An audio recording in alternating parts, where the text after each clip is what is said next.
Thank you, Mr. Mausch. At this time, I'd like to ask Ms. Annie Gelrich, our Executive Director for Secondary School Education, to come forward. During this presentation, she will be assisted by Dr. Jenny Hammer, Dr. Joe Buckley, and Mr. Kyle Rickenthrough is in the bullpen for technology issues as they may emerge. If before they get started, a couple things I just want to say. As many of you know, we've had nearly 100 people who have a fingerprint on this somehow. We've had a lot of different voice come from different stakeholders, whether they're teachers, parents, students. We are trying to prepare the school system and prepare the community for virtually any scenario that could come within the next, 7 weeks. As early as this morning, I was on a conference call with the state superintendent. As you might guess, they are still a little bit up in the air. It's exactly what this is going to look like. This issue of opening schools in the fall has now started to emerge as a stronger voice in the national conversation. And so I think everybody needs to keep an eye on that. I just have my word that our perspective is that our number one priority will be to keep our students and our staff safe. And we'll do everything we can. And we think we're pretty well positioned.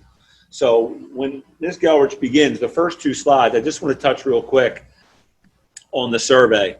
And again, the survey is open.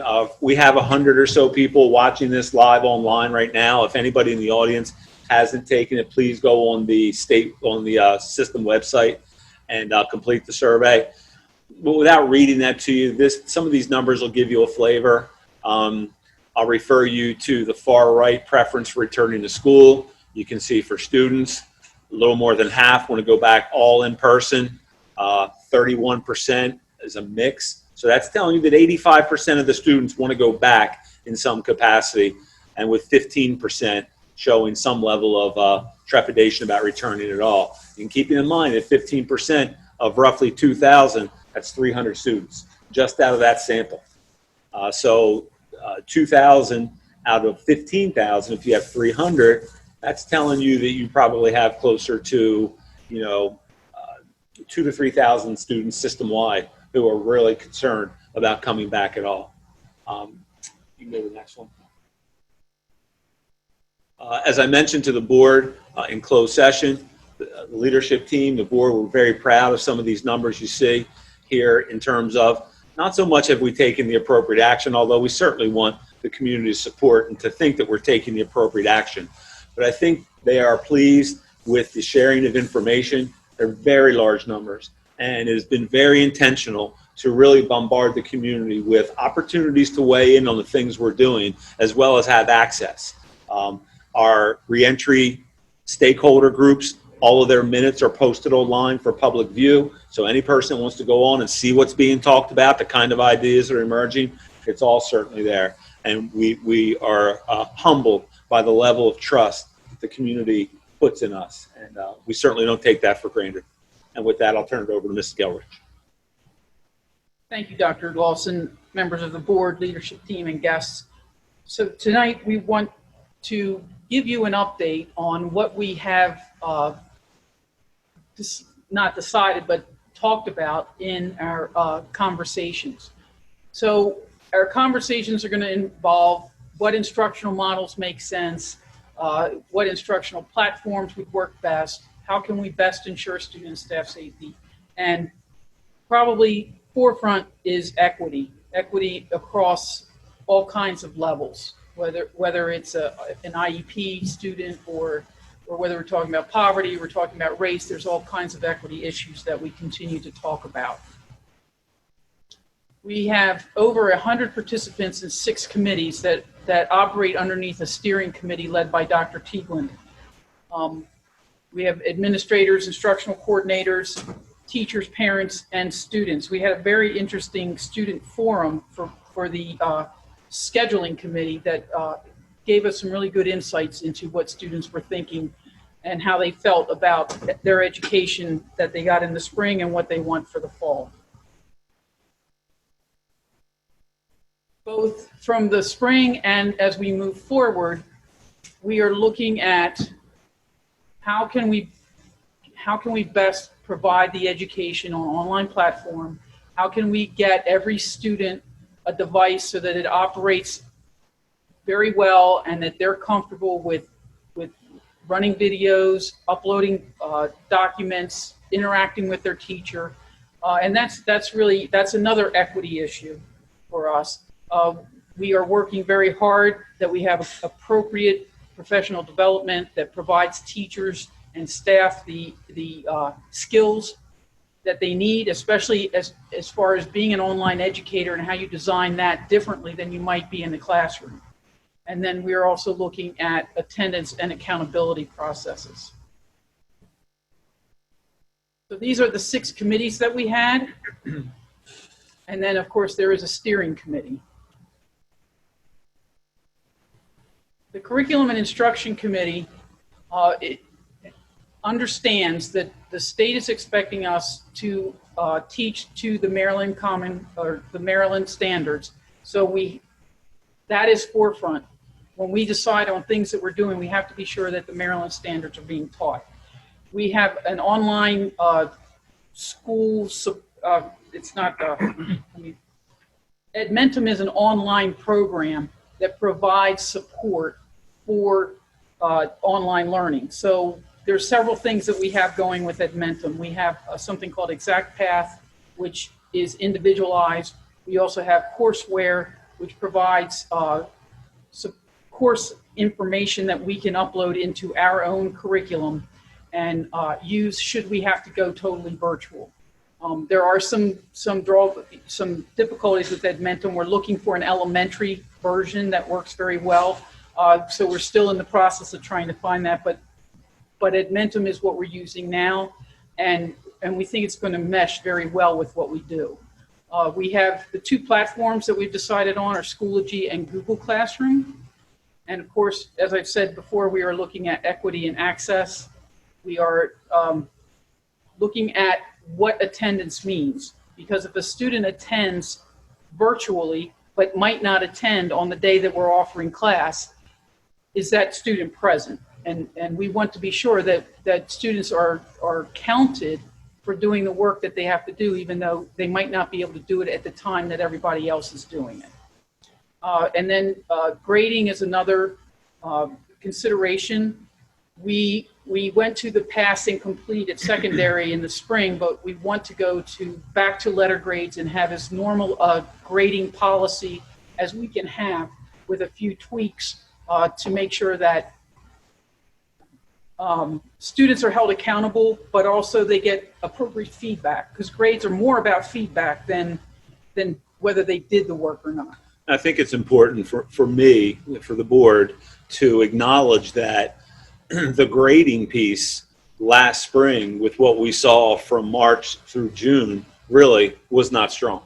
And honestly, we have to do better going into September, moving forward in this piece. If in the event this kind of instructional model is going to sustain, we have to do a better job with assessments so that there can be some level of student accountability in terms of what's being learned.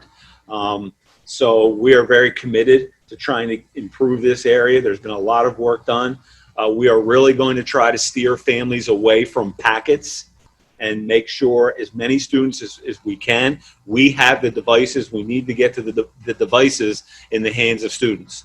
If families have a hard time accessing the internet, we have purchased hotspots. So we're really going to make a concerted effort to make sure students and families are equipped with internet access so that we can access some of these online learning platforms and not rely on distribution of packets through the mail, which makes collecting of this. And the reason I bring that up is because the packets, that would require us collecting assessments, hard copies, and that's where a lot of the concern is in terms of, is it safe to ask our staff to do that? So if we can get everybody pushed into an online platform, it is certainly going to help our ability to provide assessments for students.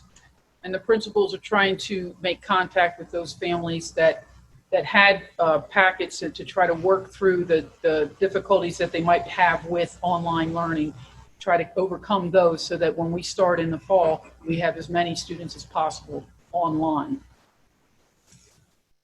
The next committee is the Scheduling and Summer School Committee. The first thing that this committee worked on was designing summer school, including when it would be, the structure of it, and what we would do. So for elementary, We have currently 473 students that are registered. Middle school has 193 students registered, and we have 88 high school students who are doing credit recovery. The middle and elementary schools are using Exact Path, and these are the students that have teacher interaction, and those teachers will touch base with them once a week, twice a week, to make sure that they're comfortable with what they're doing and provide any support that they need to do.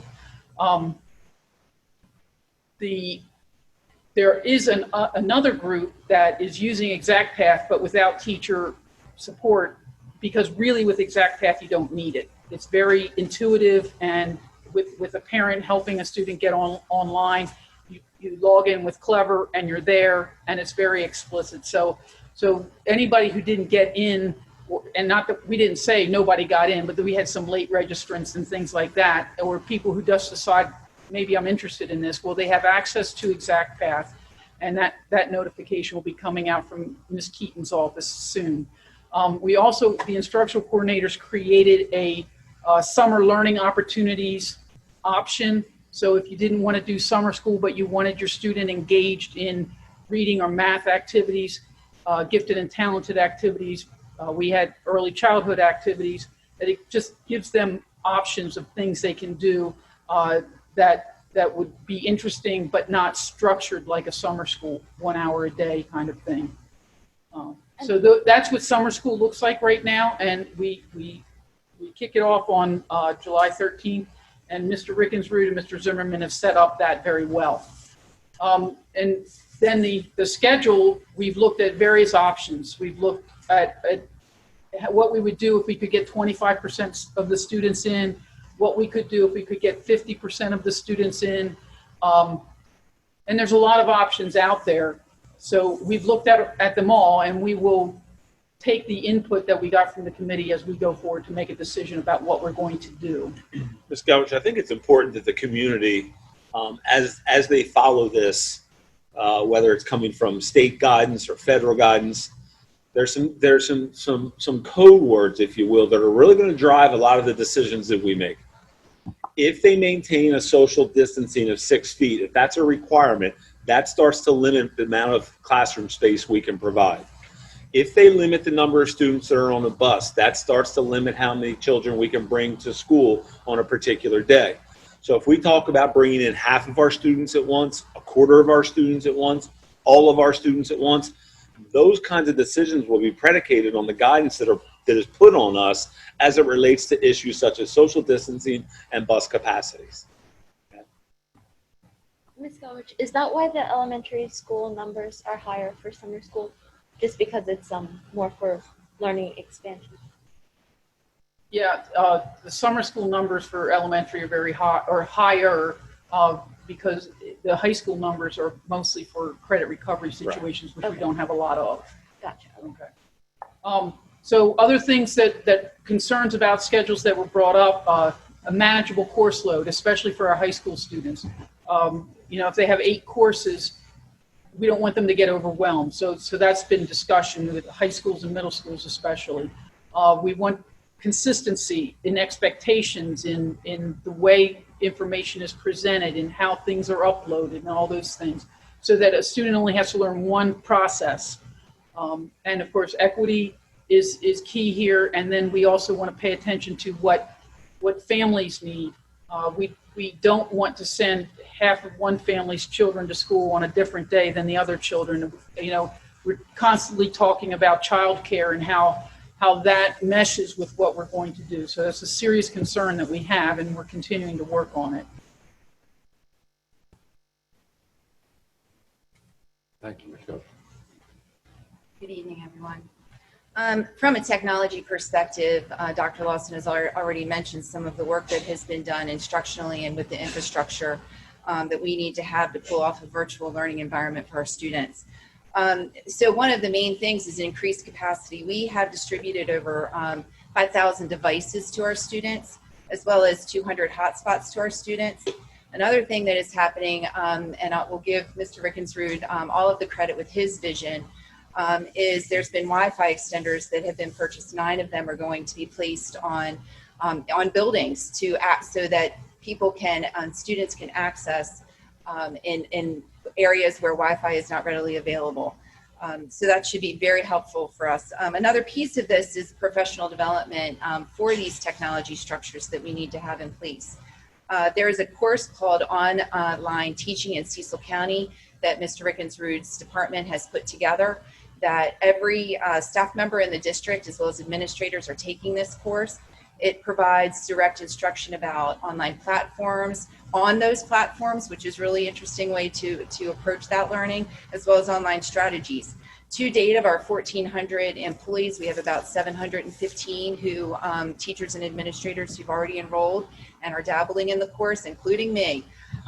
So we are also, another thing that's really important for us as we are re-entering, we really have to make sure that our families are fully aware of how to operate the technology that we are presenting this information on.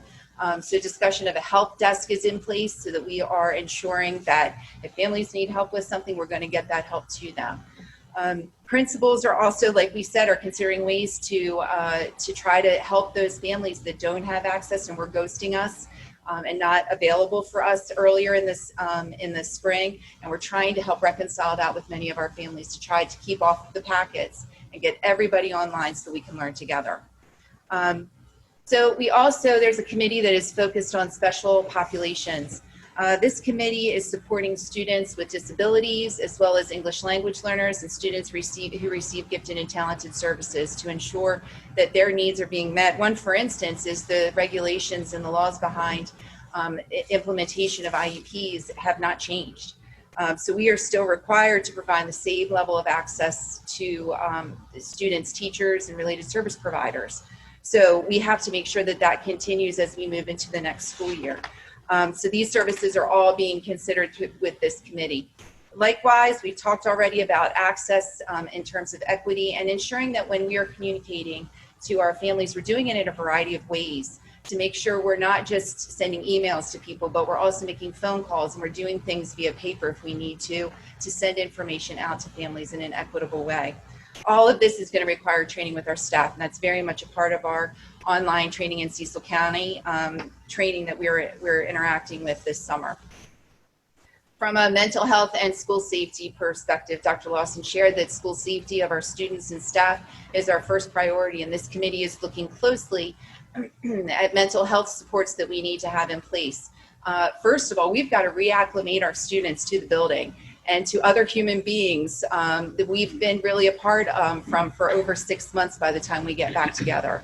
So that team is looking closely at how we're going to reacclimate students and our staff to the school setting with the rules that are now in place.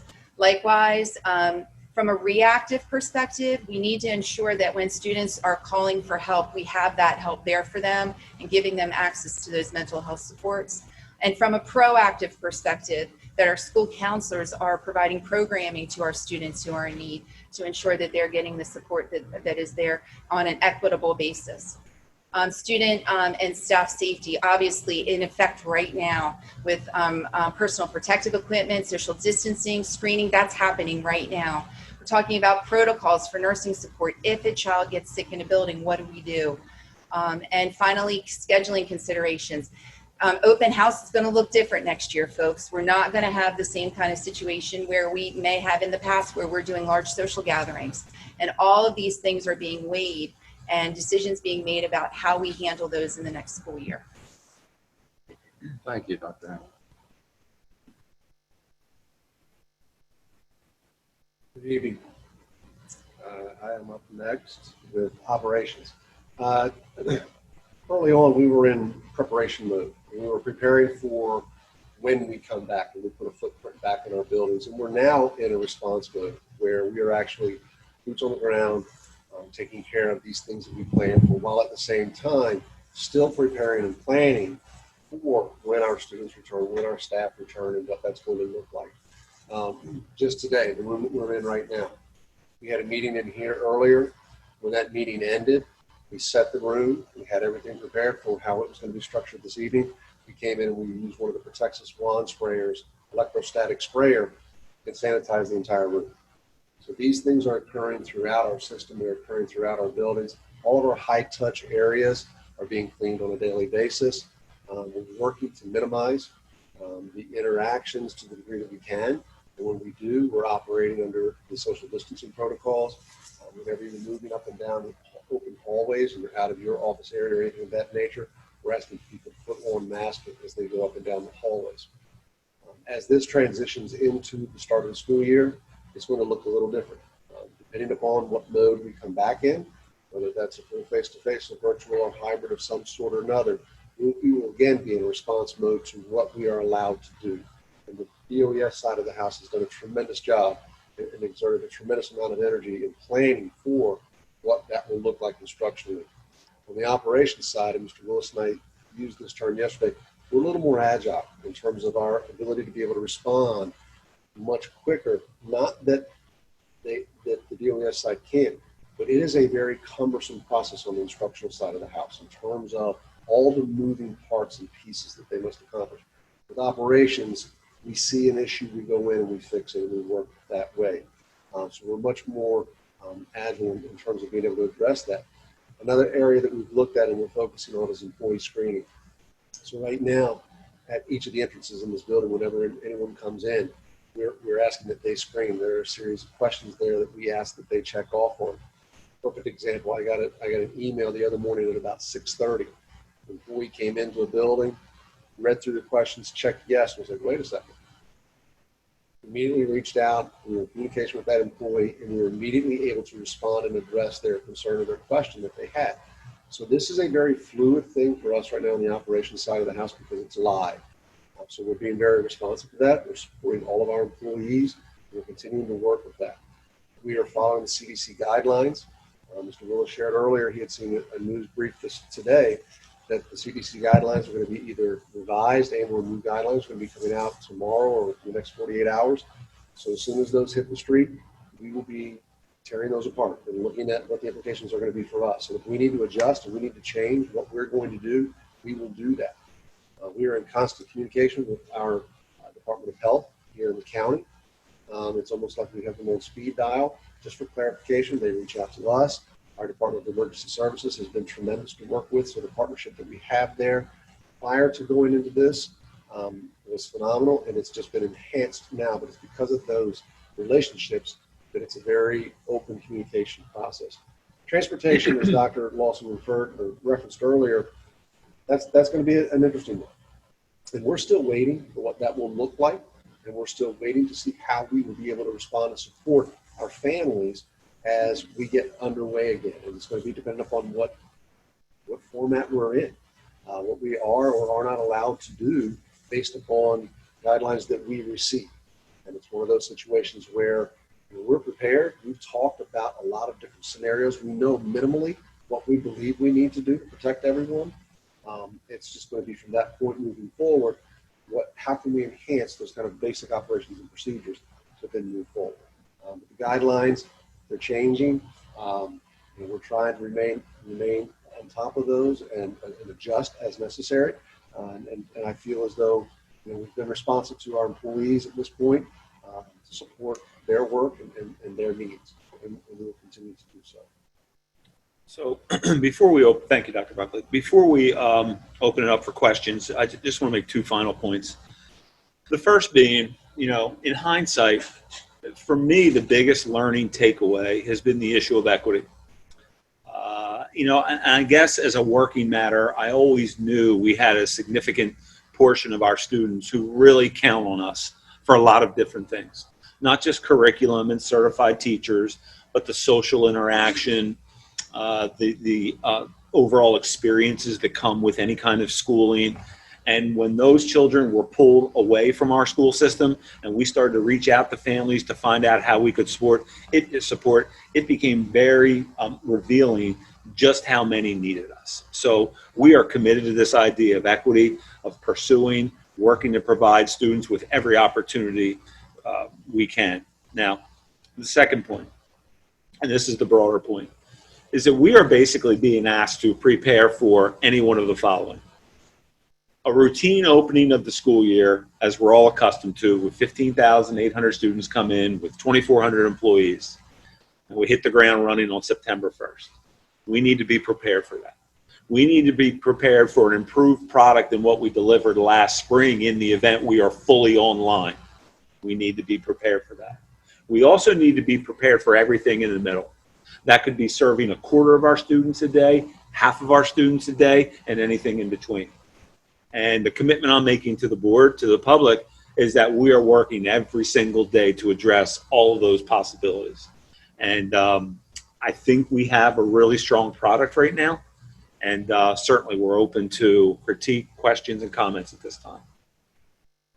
What timeline are we looking at? When will we have a, I guess, guidance from the state on what is expected so that we can announce our concrete plans? Do we have an ideal date in mind? I would suggest that it would come early in August, the very first part of August.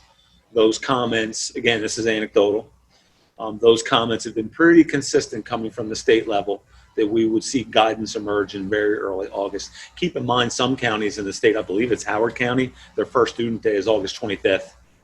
And so, I think the state feels the pressure as well. And today is July 8th.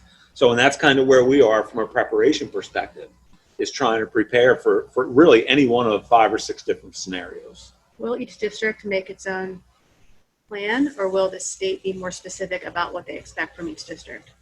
I think there will be a set of non-negotiables that come from the state that require us to commit to, let's say, providing the Maryland Common Core and career readiness standards. I don't think this is speculation. I don't think you'll see a model where Harford County Public Schools is going to school 5 days a week with all their students as usual, and Cecil County is on an AB. I think there will be some level of parameters. Now, I'll say this.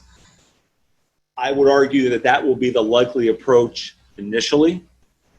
I could see scenarios start to emerge where pockets of hotspots start to emerge, where Cecilton Elementary School has a spike in cases, whether it's with students, whether it's with teachers, and so possibly that area. I would expect to start to see those kinds of things happening. But I think going into this, Ms. Stevens, I think it's the intention and the preference from state officials that we all come in some level of uniformity in terms of reopening. Then a follow-up to Ms. Stevens' question. Once we have that information from the state, what does the turnaround time look like for parents who are asking, what will the week of September 1st look like in my house? Yeah. How quickly are we able to provide families with the information? I appreciate Ms. Gallagher's point about not breaking up families, for the school day in the event we do have some sort of split. Like an A-B kind of thing, yeah. So the State Department has published what they're called a decision-making tree, and it talks about state responses in phase 1, phase 2, and phase 3. For the first time, I heard this morning that a phase 3 declaration in the state of Maryland doesn't necessarily mean a full reopening as we're used to. And I think there are many in the state who said, well, as soon as they declare Maryland is in phase 3, schools are going to open as usual. Maybe not so much all of a sudden. So I don't know how quickly or how directly that answers your question, but I think some of your question, a big issue with the community are daycares. We are hoping at this point, and I think this is a consensus across the state, that as schools start to open and become back to normal, so will daycares. Because obviously we have 2,400 employees. Most of them are parents with families, and they have children of their own. We hear that. That's probably the most common thing we hear from our employees is, what am I going to do with my children? How are they? And I would argue that's some of the difference you see in the data in the surveys, where parents are a little more likely to say, send the kids back. Because I think they're to the point where, and I love my 3 dearly, not that they're tired of them, but that they need to know where because they have to work. Let's face it. Pretty much every one of us in here has to go to work, and we need to know that our children are at school in a safe environment. So I do think you're going to see the schools and the daycares kind of reopen together. Will parents have that information in mid-August, late August, as far as like what it will look like at Smith Elementary School or middle school, whatever happens to be the name of it? I can tell you now that I think the team would agree with me. We could respond within a matter of a few days. Okay. We are that far along right We have now all those in plans our set up. planning Yeah. that we are just waiting on a few pieces of information to come from the state level. And once we know, That's when, and I think Dr. Buckley's point is a good one. That's when we know, okay, we can fit 24 on a bus at a time. Well, then we're probably looking at an A-B day, that kind of setup. So we can serve 50% of our students on one day and 50% of our students on a different day. But those kinds of little trigger pieces of information will be decision drivers just of the highest degree. Well, I think the general public needs to understand that all of these committees that you saw here have parent participation. We have a lot of parents in there giving us input as we develop these plans, trying to feel the community out. And it's going to take a lot of cooperation among families. If my kids can't get taken care of, can you handle the kids for a couple of days a week? Neighbors have to work with neighbors. And it's going to be a together thing to survive this and get it through. I mean, the days of us coming in here as a board and saying, gee, do we let 8th grade take Algebra 2 next year are done? This is much more significant stuff. And this is stuff that's going to affect us every day. And we don't have complete control because unfortunately the virus is going to speak to us a little bit. We have to see what it does as well. I also think there's, Mr. Mausch, I also think there's some real trepidation on the part of our staff because it's pretty clear with the research now with this virus, it's much harder on adults. And the older the adult, the more likely it is to have complications. So that we are here, our core mission is to serve children. But I'd be remiss if I didn't have some sense of Absolutely. obligation for safety for our staff. Absolutely. Because if we are going to say to our 1,300 teachers, we expect you to come in every day for 7 hours and to teach students with a mask on. And are we equipped from a safety perspective? So we certainly have our eye on that as well.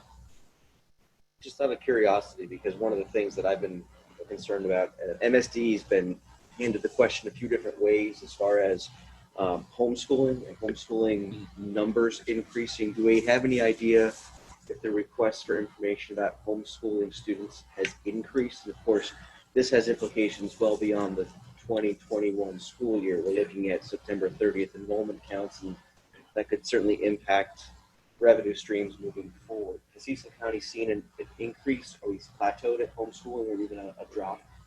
Right. So your original question is, have we seen any change in homeschooling based on what we've seen in these last few months? And right now, I think it's too early to say that. But I wouldn't be honest if I told you we don't have our eye on that. We think we're putting together an absolute top of the line online virtual experience for students that any homeschool family would take a close look at and say, you know what, this is really good. Because regardless of what model they bring us back in, we're going to have a responsibility to serve students who are medically fragile, students who have pre-existing conditions that would make them much more susceptible to exposure. And so we have a responsibility to make sure they're getting a top shelf product from the public school system. And so where I'm going here with this is that I think if any homeschool family would see the kind of product that we're developing, they would say, well, wait a minute. You mean I can enroll in Cecil County Public Schools and have access to this set of curriculum? It's going to be pretty appealing. And so, you know, directly how much movement have we seen in the homeschool enrollment? I would argue it's probably early, but your real savvy homeschool families have to be looking at what we're doing and say, there might be an option right there. Thank you. And I've dealt with students that have gone through multiple homeschooling situations, and sometimes they spend a lot of money buying them, and some of them are really not good. They come to school and they're shocked how far behind their kids are because they homeschooled them for 5 years, and they said, but we've finished all these algebra courses, and they're failing basic math in 8th grade. So they have to be real careful about that. I know it's tempting, but again, that's a babysitting issue too. The kids are home doing that. Are you working? Can you do that? Mr. Mausch, I believe Ms. Porter has a question. Yeah, I'm sorry. Here's our first one. Pressure's on. Absolutely. So- Excuse me. It's okay. So to follow Mr. Fazzino's question, so you would be considering online learning to students who are at risk or uncomfortable with coming back? Yes, is the short answer to that. Yes, I think we have to. Okay. And so we are preparing to do that.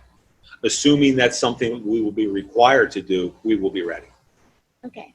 And I also wanted to ask if there was something about the help desk for teachers and families. Would that help increase the teacher and student relationship through online learning? So whose idea was the help desk? Mr. Rickens. Mr. Rickens addressed that one. I think it's a great idea, by the way. Well, the help desk is really to help the parents when they have technical problems to call in. Our idea is to have it staffed by a few teachers that we pay for an extra pay after school kind of responsibilities. So that way students, if they're struggling with technology, all right, how do I get here? What am I missing here? You know, this link isn't working. Or parents that are saying this Chromebook is not functioning, you know, to provide them some of that first line of support. And then if they can't answer it, then we hopefully are able to provide them like a deeper help line, maybe like the next day have a follow-up on the building. So it's more in lines to making sure that kids and parents can actually continue on with that online learning from there. So.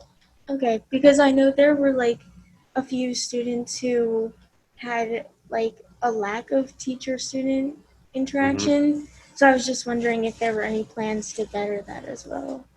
And I mean, that sounds like it helps.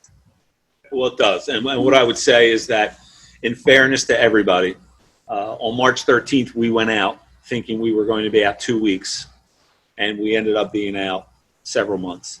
And frankly, as a school system, on a 1 to 10, how prepared were we from a technology perspective to do that? I would say we might have been at about a 4 or 5, and that is higher than a lot of systems, and a lot of that credit goes to Mr. Rickensrud back here, our Director of Technology, and the board, frankly, because we've been very aggressive purchasing technology over the years. We needed 5,000 loaner devices.